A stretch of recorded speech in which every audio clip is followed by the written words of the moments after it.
বাড়ি ফিরতেই নিজের বাবা সম্পর্কে সব সত্যি ঋষিকে বলছে উজি। সম্পূর্ণ জানতে হলে দেখতে থাকো। গল্পের শুরুতেই দেখা যায় নিশা তো কিডন্যাপ করেছিল ঋষিকে আর 10 কোটি টাকা ডিমান্ড করেছিল।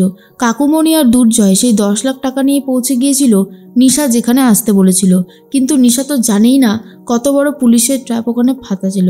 আর তারপরেই উজি বাইক নিয়ে রীতিমতো সবাইকে ঘোল খাইয়ে সেখান থেকে নিশাকে নিয়ে পালায়। এরপর নিশাও বুঝতে পারিনি যে কে এটা। নিশা তখন বলে, কে আপনি? এইভাবে আমাকে ওখান থেকে তুলে নিয়ে এলেন, কে কে আপনি? এরপর যখন উজি নিজের হেলমেটটা খুলে নিজের মুখটা দেখায় তখন তো নিশা পুরোপুরি অবাক হয়ে যায় আর বলে, উজি তুই এখানে? উজি তখন বলে, দিদি তুই হয়তো ভুলে গিয়েছিলিস যে আমি খুব ভালোই বাইক চালাতে পারি। কি করতাম তোকে আমি ওখানে পুলিশের হাতে ধরতে দেখতে দিতাম? আমি তো পারতাম না রে দিদি। তোকে আমি বারবার করে বলছি যে তুই এরপর বিপদে পড়ে যাবি। সমস্ত সন্দেহের তীর তোর দিকে রয়েছে, তারপরেও তুই কেন এত বড় রিস্ক নিচ্ছিস? কিসের জন্য? অনেক তো হয়েছে দিদি, এবার ছেড়ে দে না। তখনই নিশা বলে, কেন রে? ছেড়ে দেবো কেন? আমার বাবার লাস্ট সেই কথাগুলো এখনও মনে পড়ে। তুই ঋষি ব্যানার্জির প্রেমে পড়ে গেছিস, তাই না রে উজি? তুই এখন ব্যানার্জি বাড়ির বউ, তাই তুই যেভাবেই খুশি চাইছিস আমি যেন ব্যানার্জি বাড়ির কোনো ক্ষতি না করি। সবটাই বুঝতে পেরে গেছি রে উজি। তখনই উজি বলে, আমি কি ব্যানার্জি বাড়ির বউ হতে চেয়েছিলাম? তুই তো ঠিক সময়ে না আসতে পেরে আমাকে ব্যানার্জি বাড়ির বউ করে দিয়েছিস। আর এখন তুই বড় বড় কথা বলছিস কি করে দিদি? আমার কষ্ট হচ্ছে না? আমি এখন পড়তে পারছি না, পরীক্ষা দিতে পারছি না, একটা মিথ্যে নাটক করে যেতে হচ্ছে আমাকে। তারপরেও তুই এত বড় বড় কথা বলিস কি করে? নিশা তখন বলে, তাহলে তুই আমার সাথে সাথ দিলি না কেন? এই 10 কোটি টাকা তুই আমার কাছ থেকে হাতছাড়া করলি কেন? ভেবেছিলাম এই 10 কোটি টাকা আর তোকে নিয়ে আমি এখান থেকে পালিয়ে যাব, কিন্তু তুই আমার কোনো প্ল্যানই সফল হতে দিলি না উজি।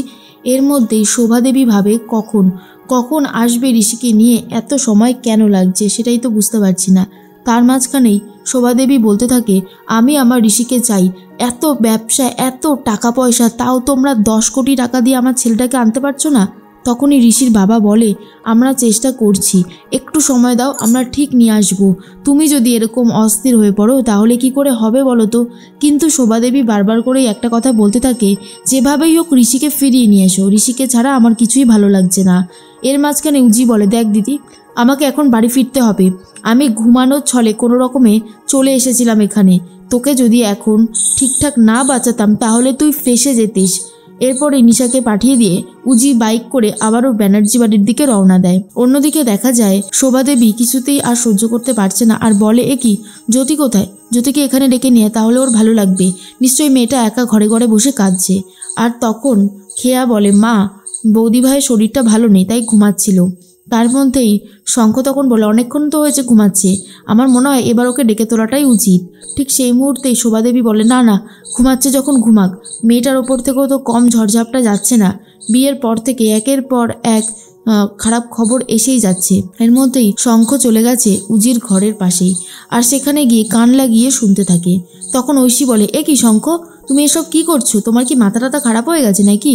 শঙ্খ তখন বলে, এই ঐশী, অনেকক্ষণ ধরে জ্যোতি ঘুমাচ্ছে, কোনো সারা শব্দ নেই, ব্যাপারটা কিন্তু আমার মোটেই ভালো লাগছে না। এই শোনো না, তুমি একবার ওকে ডাক দাও না। তখনই ঐশী বলে, আরে বেচারি ঘুমাচ্ছে, আমি কেন ডাক দিতে যাব, চলো এখান থেকে। কিন্তু শঙ্খ তখন বলে, প্লিজ প্লিজ একবার ডাক দাও, আমার মনে হচ্ছে কোনো একটা গন্ডগোল আছে, সেই জন্যই তোমায় বলছি। তখনই ঐশী ডাকাডাকি শুরু করে আর বলে, জ্যোতি, জ্যোতি তুমি ঘুমাচ্ছ? কিন্তু জ্যোতির কোনো সারা শব্দ নেই। এরপর সন্দেহটা আরও বাড়তে থাকে। তখনই সবাই মিলে বলে, কি হলো, তোমাদেরকে না বলা হলো ডাকতে না, তোমরা আবার ডাকাডাকি করছো? ঐশী তখন বলে, আরে ওর সারা শব্দ নেই, ভেতরে সব ঠিক আছে কি না তাই জানতে চাইছি। তখন শোভাদেবী বলে, সে কি, জ্যোতি সারা শব্দ দিচ্ছে না? তাহলে তো খুবই খারাপ।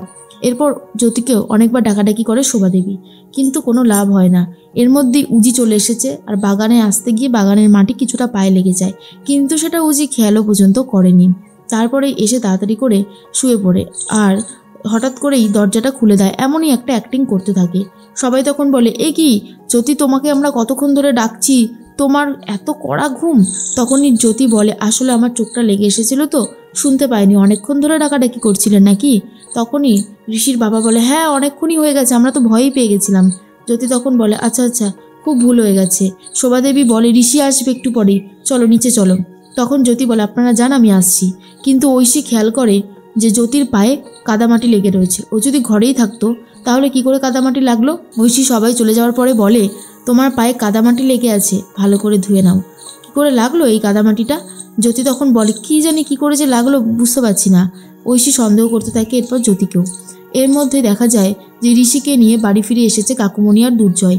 ঋষিকে দেখার পর শোভাদেবী তো অনেক খুশি হয়ে যায় আর বলে, এই তো আমার ছেলে ফিরে এসেছে। ঋষি, তোর কোনো ক্ষতি করেনি তো ওরা? ঋষি তখন বলে, না মা, কোনো ক্ষতি আমার করেনি, আমি একদম ঠিক আছি। আসলে আমার মনে হচ্ছিল ওরা তো কিডন্যাপার, ওরা টাকা পেয়ে আমাকে ছেড়ে দেবে, আমার বেশি কিছু করবে না। এর মধ্যেই কাকুমণি বলে, সে এক দৃশ্য গেল দাদা, মানে রীতিমতো চোখের সামনে অনেক কিছু দেখলাম। তখনই ঋষির বাবা বলে, অপরাধীগুলো ধরা পড়েছে তো? কিন্তু কাকুমণি বলেন, না। আরে ওখানে একটা অদ্ভুত কাণ্ড হলো, ওদের টিমের যে লিডার ছিল সে তো ঋষির মাথায় একেবারে অস্ত্র ধরেছিল। এরপর আমরা টাকা নিয়ে এগিয়ে যাচ্ছিলাম, কিন্তু হঠাৎ করেই একটা বাইক আসলো, বাইকটা এসে লিডারটাকে নিয়ে চলে গেল। আর তারপর যে গুন্ডাগুলো ছিল তাদের গাড়িটাকে পিছু নিয়েছে পুলিশ, কিন্তু জানি না কতদূর কি করতে পারবে। শোভাদেবী বলে, এতদিনে তোকে নিশ্চয়ই খাওয়া দেয়নি ঠিক মতন, সেই অবস্থা হয়েছে শরীরটার। আমি তোর জন্য আজকে রান্না করব, অনেক অনেক পদের রান্না করব। এরপর জ্যোতিকে দেখে জড়িয়ে ধরে ঋষি আর বলে, জানো আমি তোমার জন্য কতটা টেনশন করছিলাম। আমি শুধু ভাবছিলাম আমার যাই হোক না কেন হোক, তোমার যেন ওরা কোনো ক্ষতি না করে। সারাক্ষণ আমি শুধু তোমাকে খুঁজে বেরিয়েছি। জ্যোতি, তুমি ঠিক আছো তো? জ্যোতি তখন বলে, হ্যাঁ আমি একদম ঠিক আছি। আপনি অনেকটা জার্নি করে এসেছেন, তারপর সারা দিন অনেক ধকল গেছে, আপনার উপর নিশ্চয়ই ওরা অনেক খারাপ অত্যাচার করেছে, চলুন আপনি গিয়ে একটু বিশ্রাম নেবেন। তখনই ঋষির মা শোভাদেবী বলে, সত্যি ছেলেটার ওপর থেকে কম ঝড়ঝাপটা গেল না। বিয়ের আগে থেকে আর বিয়ের পরে থেকে অনেক কিছু সামলাতে হয়েছে। আমি চাই সব কিছু যেন ঠিক হয়ে যায়।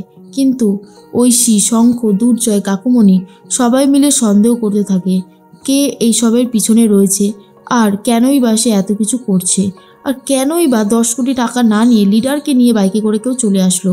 এই সব কিছুর উত্তর সবার কাছে ধাঁধা লেগে যাচ্ছে, কি করবে বুঝতে পারছে না। অন্যদিকে নিশা বাড়িতে গিয়ে উজির ওপরে খুবই রাগারাগি করতে থাকে আর বলে, সব কিছু ওই উজিটার জন্য নষ্ট হয়ে গেল, 10 কোটি টাকা হাতছাড়া করলাম আমি, সব কিছু হয়েছে উজির জন্য। বারবার ওকে বলা সত্ত্বেও ও ঠিক আমার মিশনগুলোতে এসে সব কিছু ভেস্তে দেয়। এর মধ্যেই ঋষি উজিকে জড়িয়ে ধরে আর বলে, জানো তো আমি তোমাকে খুব ভালোবাসি, তোমাকে ছেড়ে আমি থাকতে পারবো না। যতদিন আমি ওখানে ছিলাম একটা কথাই মনে হয়েছে, তুমি কোথায়? তোমার সাথে এত কম সময় এত বেশি বন্ধনে যে আমি যুক্ত হয়ে যাব এ আমি ভাবতেও পর্যন্ত পারিনি। আর তুমি আছো তো তাই আমার কোনো বিপদই হবে না। তখনই জ্যোতি ভাবে, মানে উজি ভাবে, এটা কোন ঋষি? এই ঋষি কি কারোর কোনো ক্ষতি করতে পারে? সেদিন কি অন্য কিছু ঘটেছিল? আমার বাবা কি অন্য কারোর থেকে প্রতারিত হয়েছিল? ঋষি ব্যানার্জিকে কি সবটা বলবো? এটাই ভাবতে থাকে উজি।